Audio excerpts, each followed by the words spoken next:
الحمد لله نحمده ونستعينه ونستغفره ونؤمن به ونتوكل عليه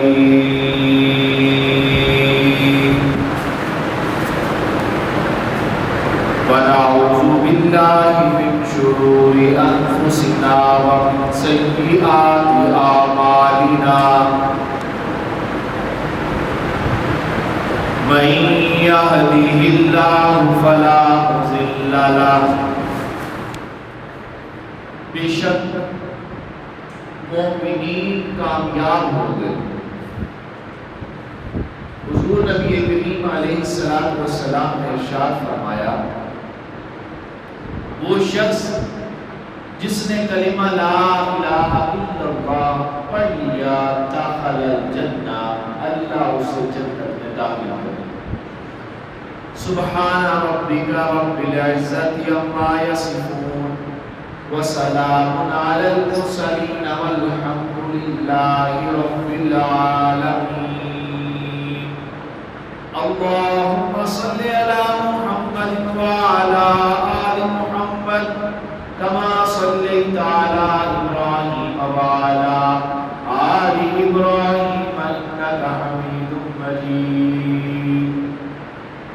اللهم بارك على محمد وعلى آل محمد كما باركت على إبراهيم وعلى آل إبراهيم إنك حميد مجيد۔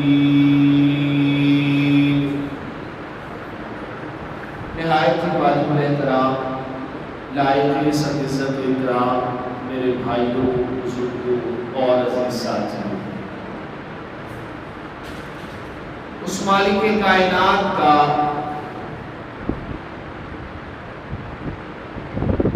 جتنا شکر ادا کیا جائے اتنا کم ہے۔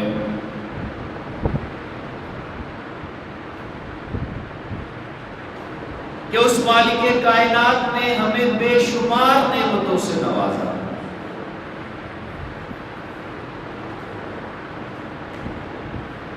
ان تمام نعمتوں میں جو سب سے بڑی نعمت ہے دنیاوی اعتبار سے،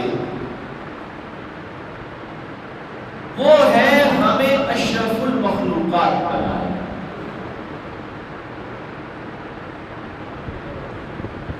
کائنات کے اندر اس وقت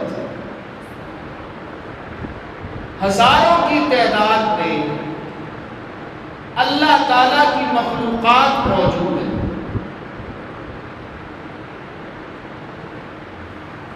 لیکن اشرف المخلوقات حضرت انسان ہے۔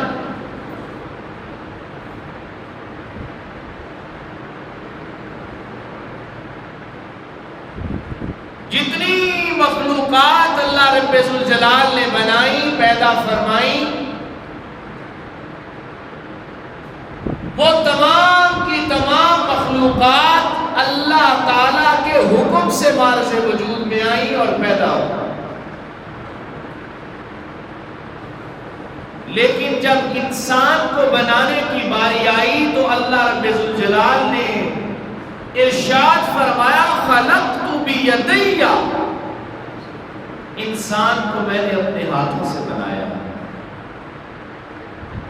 اسی لیے قرآن مجید میں سورہ 3 کو جب آپ پڑھتے ہیں تو آپ قرآن مجید کے اسلوب پر قربان جائیے کہ اللہ نے کتنی قسمیں کھائیں اور پھر قسمیں کھانے کے بعد اپنا مدعا کیا بیان کیا، والتین والزیتون وطور سینین وهذا البلد الامین لقد خلقنا الانسان فی احسن تقویم۔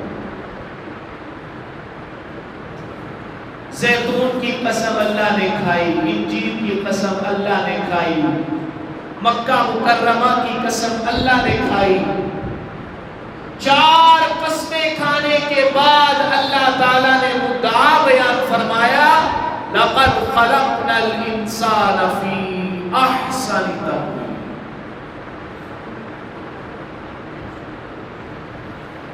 کہ پوری کائنات کے اندر لاکھ تعداد میری مخلوقات موجود ہیں، جنات موجود ہیں، چرند پرند موجود ہیں، حیوانات موجود ہیں، درندے موجود ہیں، طرح طرح کی مخلوقات ہیں، لیکن ان تمام تر مخلوقات میں سب سے افضل مخلوق حضرت انسان۔ یہ دنیاوی اعتبار سے اللہ تعالیٰ نے ہمارے اوپر نعمت نازل فرمائی، دینی اعتبار سے، اخروی اعتبار سے یہ جو نعمت عطا کی ہے تو وہ دنیاوی نعمت سے بھی اعلیٰ اور افضل ہے۔ وہ کیا کہ ہمیں ایمان کی دولت سے اللہ نے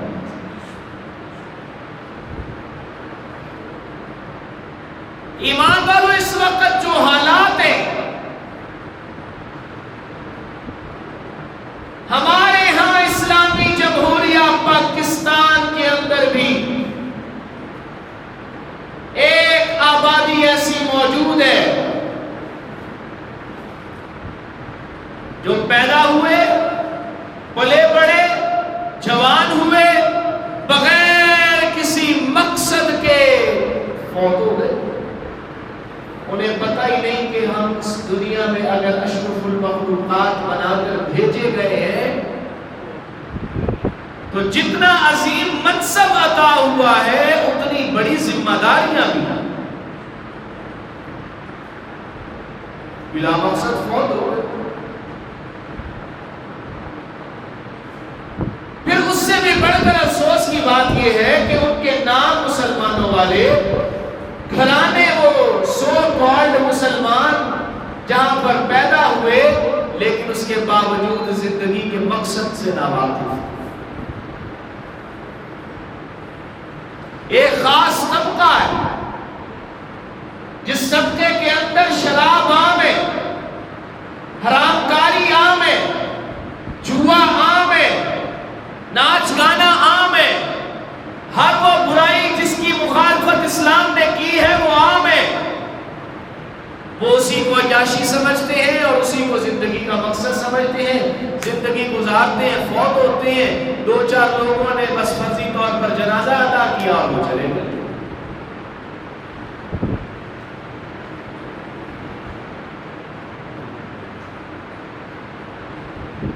میں نے آپ کے سامنے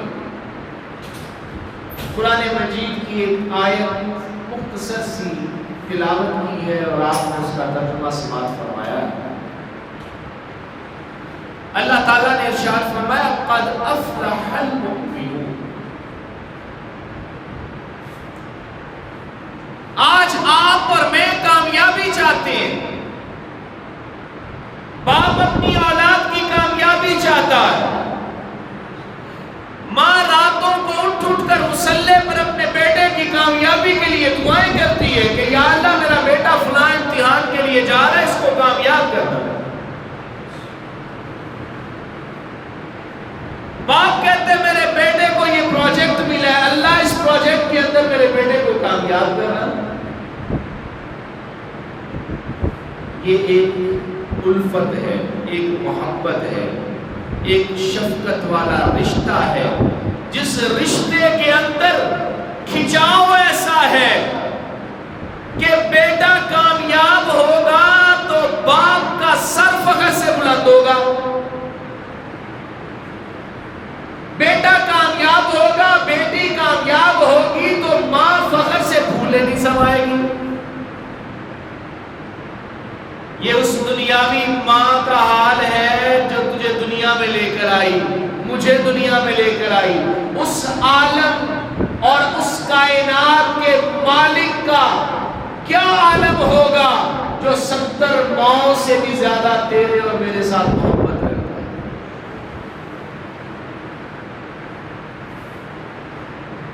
حدیث قدسی ہے، حضور نبی کریم علیہ السلام نے ارشاد فرمایا، اللہ تعالیٰ ارشاد فرماتے ہیں جو شخص میری طرف ایک قدم بڑھتا ہے میں اللہ اس کی طرف 10 قدم بڑھتا ہوں. جو بندہ میری طرف چل کے آتا ہے میں اللہ کی رحمت اس کی طرف دوڑ کر جاتا ہوں. یہ اس مالک کی محبت کا.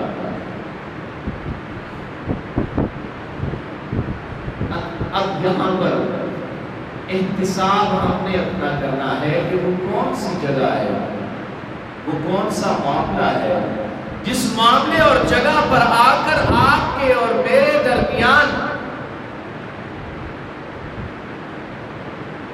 آپ کے اور اللہ رب ذوالجلال کے درمیان کچھ ایسے معاملات ہوئے کہ اللہ کے در سے ہم دور ہو گئے،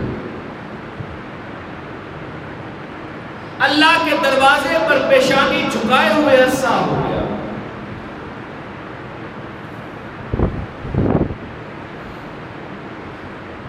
یہ تو میں سمجھتا ہوں کہ اللہ کی توفیق ہے کہ ہمارے چند نوجوان اللہ رب ذوالجلال جو باقاعدگی کے ساتھ پڑھ رہے ہیں ان کو سلامت رکھیں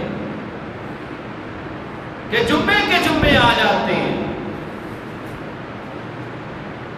وگرنہ ایمان والوں مؤذن تو 5 وقت منادی دیتا ہے، حی علی الصلاۃ حی علی الفلاح. آ جاؤ نماز کی طرف، آ جاؤ کامیابی کی طرف. کیا مطلب؟ کامیابی کس میں ہے؟ نماز میں.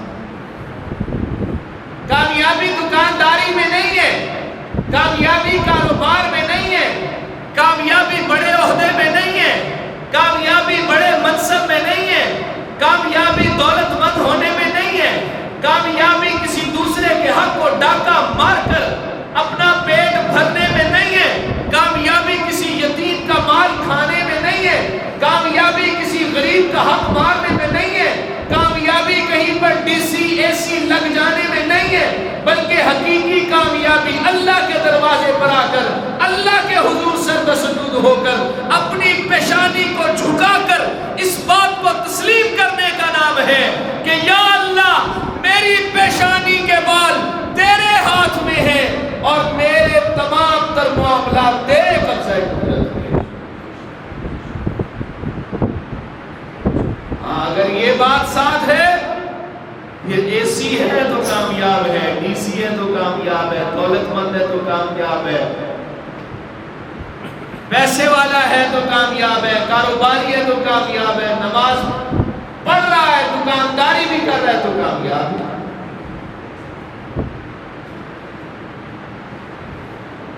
آپ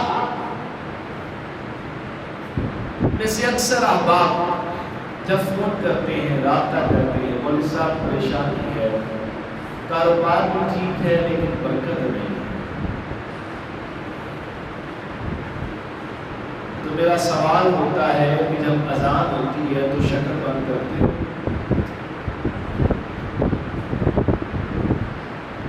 شکر بند کرتے ہو، نماز کا وقت ہوتا ہے. اچھا چلو چھوڑو اس بات کو. صبح آپ نے دکان کتنے بجے کھولی ہے؟ کہ مارکیٹ 1 بجے اوپر ہوتی ہے. من حیث القوم معاشرتی طور پر ہم اپنے آپ کو کمزور کر چکے ہیں، وگرنہ اللہ کی رحمت اور اللہ کا رزق کو فجر کی نماز کے بعد تقسیم ہو رہا ہوتا ہے. آپ نے فجر کی نماز بھی نہیں پڑھی اور اندھے کو سو رہے ہیں، اب برکت کہاں سے آئے گی؟ ایمان والو برکت ہوگی، برکت ہے. آج بھی اللہ رب ذوالجلال کی طرف سے نصرت اترتی ہے، لیکن شرط یہ ہے کہ اس مالک کے دروازے پر آیا جائے. آپ کو علاقے کے ناظم صاحب نے وقت دیا 12 بجے پہنچو تمہارا مسئلہ حل ہو جائے گا. 12 بجے پہنچو تمہارا مسئلہ حل ہو جائے گا. آپ کیا کرتے ہیں؟ 11:30 بجے بھائی ممتاز صاحب ضلع ناظم کے دفتر کے باہر، پھر چاہے 1 بجے تک انتظار کرنا پڑے، 2 بجے تک انتظار کرنا پڑے، ناظم صاحب کی مرضی، بلائے نہ بلائے.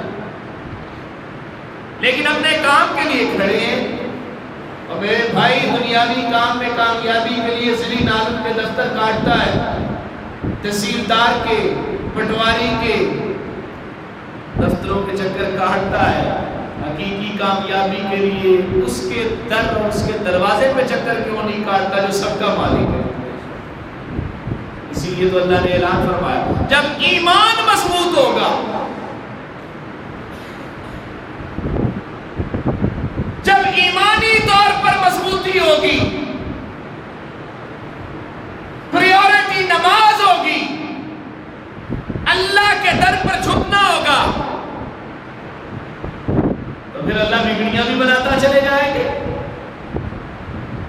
اور جب ہماری ترجیحات بدل جائیں گی، ہماری ترجیحات یکسر اور ہوتی چلی جائیں گی، تو پھر ہم کس طرح مطالبہ کرتے ہیں اللہ سے کامیابی؟ اللہ تو کہہ رہے ہیں قد افلح المؤمنون،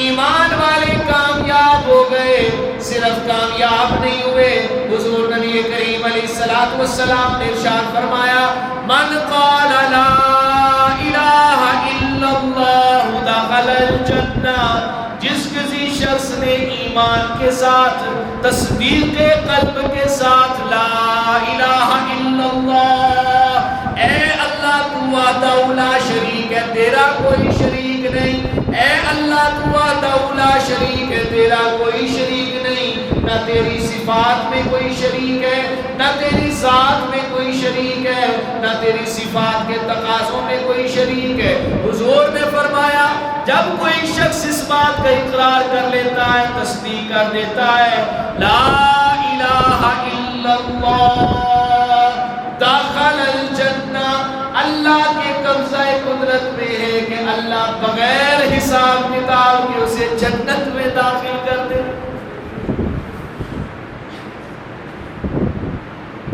ہمیں لا الہ الا اللہ کی اصل روح کو سمجھنا۔ ویسے سچی بات ہے، اگر آپ میں سے کوئی سمجھنا چاہتا ہے تو کوئی 3 دن 10 دن چلا 4 مہینے جتنا وقت نکلتا ہے اللہ کے راستے میں نکالنا۔ حقیقی بات بتلا رہا ہوں تمہیں، مجھے کسی سے کوئی طمع نہیں ہے، کوئی لالچ نہیں ہے، نہ میں کسی جماعت کا نمائندہ ہوں، نہ میں نے آج تک کسی کی نمائندگی کی ہے۔ جو بات دل میں آتی ہے وہی آپ کے دل میں چھوڑ کے جاتا ہوں۔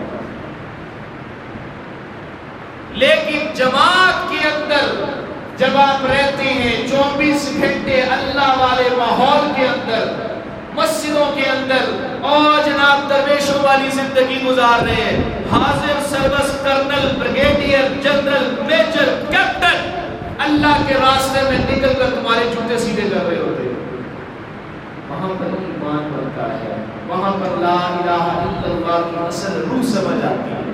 اس لیے باہر بیٹھے ہوئے باتیں کرنا آسان ہے، تنقید کرنا آسان ہے، گالی نکالنا آسان ہے، برا بھلا کہنا آسان ہے، لیکن ساتھ چل کر اس بات کو سمجھنا ذرا، اس لیے ہم آپ کو دعوت دیتے ہیں۔ کامیابی اللہ کے راستے میں نکلنے سے ہے، کامیابی اللہ تعالیٰ کے راستے میں نکل کر لا الہ الا اللہ کی روح کو سمجھنے میں ہے۔ سب انشاءاللہ ارادہ رکھتے ہیں اس بات پر، جو ارادہ رکھتے ہیں ہاتھ کھڑا کریں، اللہ کے ارادے پر بھی انشاءاللہ دیکھیے۔ اللہ تعالیٰ سے دعا ہے کہ وہ مالک کائنات ہم سب کا حامی ناصر ہو۔